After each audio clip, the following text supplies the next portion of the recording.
Halo semua, selamat datang kembali di Ngonten.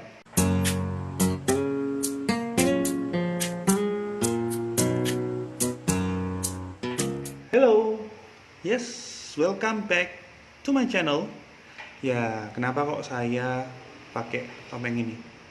Buat kalian, ada nggak yang nonton film yang beberapa waktu lalu sempat ngehits? Film yang judulnya La Casa de Papel atau Money Heist.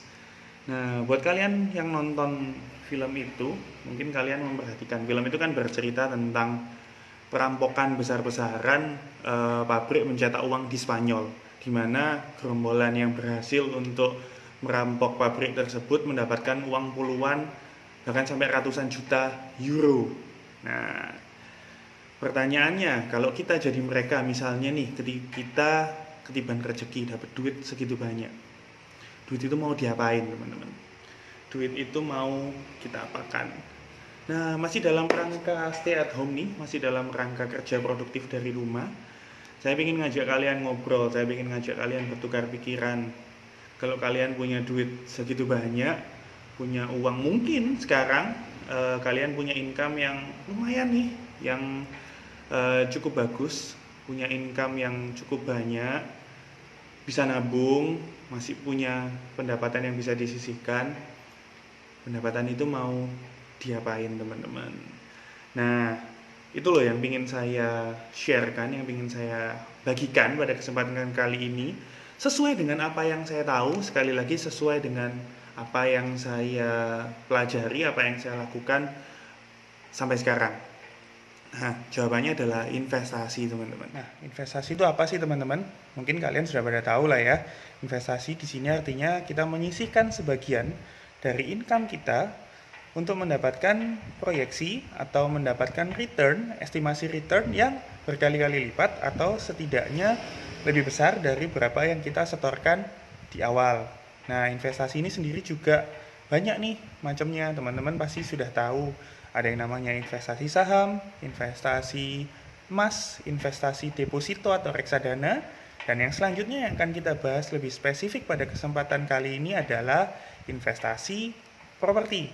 Nah, kenapa kok investasi properti ini masih menjadi primadona daftar orang terkaya di seluruh dunia atau para sultan yang termasuk dalam daftar orang terkaya bahkan di Indonesia juga untuk mempercepat kenaikan angka kekayaan mereka. Kenapa kok investasi properti ini begitu menjanjikan teman-teman?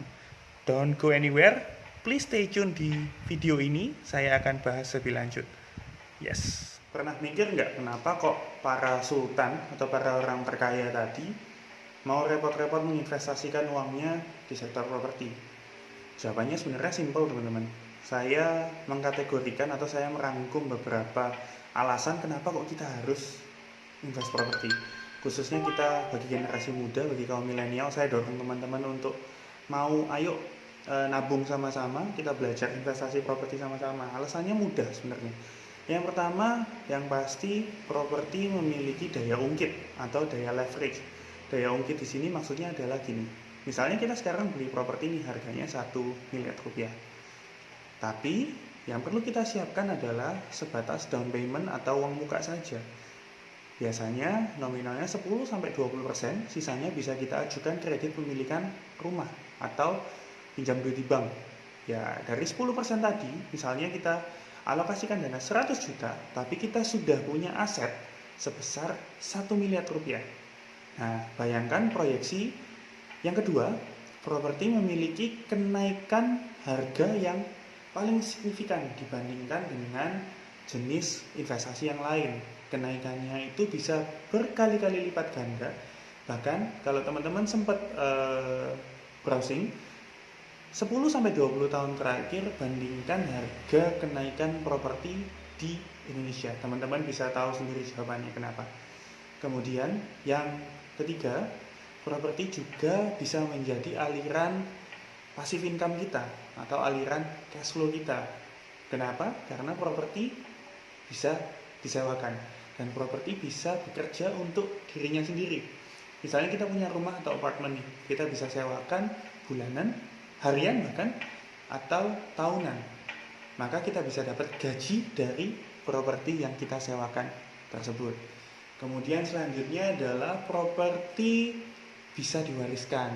Nah, misalnya buat teman-teman yang sudah punya anak nih, bingung nanti anaknya kalau kita meninggal, suatu saat kalau kita sudah nggak ada lagi, anak-anak kita bakal tetap bisa punya rumah nggak ya? Nah, jawabannya adalah properti bisa diwariskan untuk anak cucu kita, teman-teman. Nah, terus kemudian yang kelima, properti adalah salah satu investasi yang anti inflasi. Maksudnya apa? Properti di sini memiliki kenaikan atau proyeksi kenaikan yang lebih tinggi dibandingkan dari nilai inflasi yang ada di Indonesia. Nah, itu teman-teman, semoga berguna. Itu tadi yang sudah ada 5 poin yang bisa saya rangkum kenapa kok kita harus belajar investasi properti. Di kolom deskripsi saya menyertakan ada Instagram account saya membagikan pemikiran-pemikiran saya membagikan kenapa kok kita harus belajar investasi properti. Teman-teman bisa follow di sana. Dan thank you for watching, teman-teman. Jangan lupa sekali lagi subscribe di channel, tetap support saya untuk memberikan informasi-informasi yang lebih update dan lebih akurat lagi. Kemudian jangan lupa like video ini, dan yang terakhir jangan segan-segan untuk share video ini ke orang-orang terkasih Anda. Oke, sekali lagi thank you for watching and sampai ketemu di video yang selanjutnya. God bless.